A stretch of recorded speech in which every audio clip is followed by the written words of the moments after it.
ठीक, ये देखिए, एक मिनट।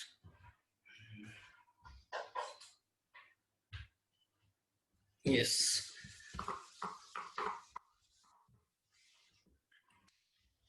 तो एक क्लास बनाई आपने। सर नेटवर्क इशू हो रहा है। है, मैं रिकॉर्ड कर रहा हूँ, चला जाएगा, उसमें प्रॉब्लम मत, नेटवर्क इशू अगर आ भी रहा है तो टेंशन मत लो, डोंट वरी। एक स्टूडेंट बनाया हमने, क्लास स्टूडेंट।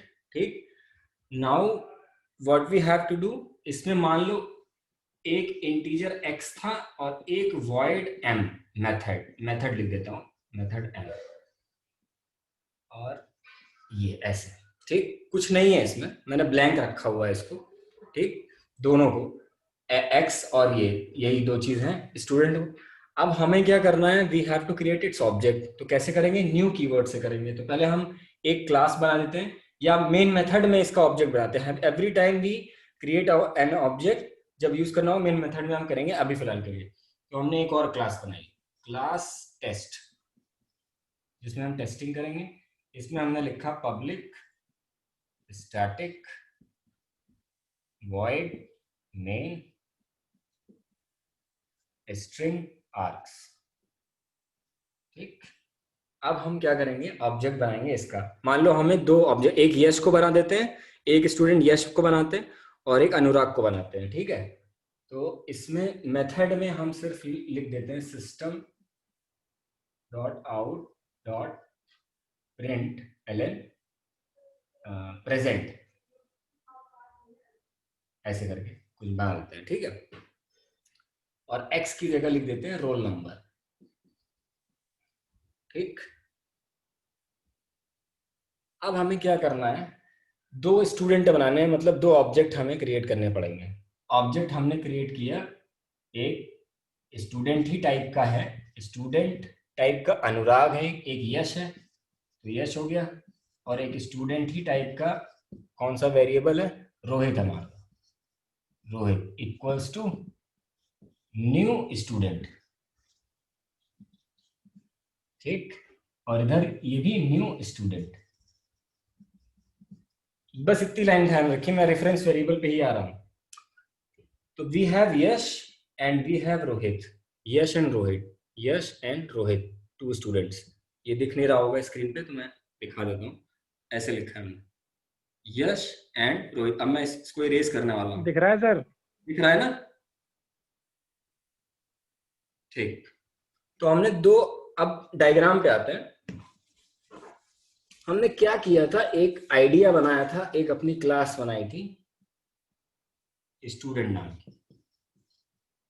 ठीक, उसके बाद जब हमने दो स्टूडेंट बना दिए, तो एक यश था और एक था रोहित। दो बॉक्स में बना देते हैं इसको, ये है स्टैक एरिया। ठीक, और एक है आपका हीप एरिया, जो ग्रो और श्रिंक करता रहता है। यहां पर एक मेमोरी एलोकेशन ये है, मान लो ये 16 बाइट है, एक एग्जांपल ले रहा हूँ, 16 बाइट का है ये। तो अगर स्टूडेंट स्टूडेंट का ऑब्जेक्ट है तो 16 बाइट हमेशा लेगा। 16 बाइट मान लेते हैं बस एग्जांपल के लिए, मान लो 4 बाइट ही होता, 6 बाइट, चार चार ही ले लो, चलो 4 बाइट। ठीक है, तो जब भी स्टूडेंट ऑब्जेक्ट बन जाएगा, मेमोरी में आ जाएगा, वो उतना स्पेस उसको मिल जाएगा, तो वो क्या हो जाएगा, उतने उतने बाइट का हमेशा मिलेगा। अब देखो यश के पास जो है, ये यश एक ऑब्जेक्ट था जो कि इस एरिया को रिफर कर रहा है। रोहित एक ऑब्जेक्ट बनाया जो कि इस एरिया, मतलब रोहित की इंफॉर्मेशन इस मेमोरी एरिया में जाएगी और यश की इसमें। तो ये क्या हुआ, ये रेफरेंस वेरिएबल हुआ। This is called reference variable. Rohit is called reference variable. हम लोग बोल देते हैं कि हाँ, ये ऑब्जेक्ट हमने क्रिएट किया, we have created an object. But how to, object कहां पर है, ऑब्जेक्ट मेमोरी में है, इस चीज को आपको समझना पड़ेगा। This is your object. Object मतलब जहां पर जो space, that space that we are using है। और लेकिन उस पे पहुंच कैसे रहे हैं, वो यश और रोहित से पहुंच रहे हैं। यश और रोहित इंडिकेट कर रहा है, यश और रोहित ही बता रहे हैं कि वो एरिया कौन सा है। समझ गए। तो इसलिए आप बोल तो देते हैं ऐसे जनरली कि ये ऑब्जेक्ट है, यश ऑब्जेक्ट है, रोहित ऑब्जेक्ट है, पर ये रेफरेंस वेरिएबल है। ऑब्जेक्ट वो स्पेस है जो कि जिसको एक्सेस ही हम यश और रोहित के नाम से कर सकते हैं। That is this is the point that we कौन अगर सर किसी क्लास का ऑब्जेक्ट बना तो वो कितने मेमोरी लेगा हीप में, जितने उसके वेरिएबल्स होंगे, जितने उसके मेथड को जरूरत पड़ेगी उतना ही। डायनेमिक मतलब अगर 10 बाइट की जरूरत पड़ रही है तो 10, 12 बाइट की 12, मतलब उस हिसाब से क्लास के एरिया के हिसाब से आपकी वो लगेगी। ठीक है, ये क्लियर हुआ कि ये रेफरेंस वेरिएबल क्या चीज होती है और ऑब्जेक्ट क्या चीज होती है। तो object is that your area जिसमें आप यूज कर रहे हो। अब इसमें मान लीजिए नेम और रोल नंबर था सिर्फ आपके इसमें, तो रोल नंबर 1 हो जाता, नेम यश हो जाता। ठीक, इसी तरह रोहित में आ जाते हैं, रोहित का रोल नंबर मान लो 2 था, तो रोहित का रोल नंबर 2 हो जाता और नेम हो जाता आपका रोहित। ये ये चीज आ जाती इसमें। ठीक है, तो अगर मान लीजिए और भी एज और ये सब बढ़ाते जाते तो इसका एरिया बढ़ता जाता। इसका में एज और रोल नंबर और ये डेट ऑफ बर्थ और ये सारी चीजें बढ़ाते जाते तो इसका एरिया बढ़ता जाता। तो मतलब जितने इसमें अंदर फील्ड्स और मेथड्स होंगे आपकी क्लास में उतना ही एरिया उस ऑब्जेक्ट को मिलेगा। तो ये ऑब्जेक्ट है, लेकिन इस ऑब्जेक्ट को क्रिएट जो किया हमने with the help of new keyword, और इसका टाइप क्या है, हमारी class, student class is our type. ठीक, तो न्यू कीवर्ड से तो हमने किया है, बट न्यू कीवर्ड से हमने जो एरिया जो बनाया है वो ऑब्जेक्ट है, और जिसके थ्रू हम यूज करेंगे वो रेफरेंस वेरिएबल।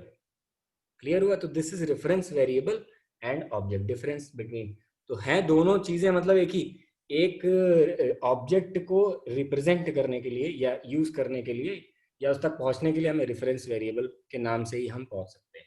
ठीक है, तो ये रेफरेंस वेरिएबल हो गया। और किसी को कुछ पूछना है तो चैट बॉक्स में पूछ लें। क्लियर है? यस क्लियर है। ठीक है, और किसी को कुछ, क्लास कैसे बनाते हैं, ऑल क्लियर?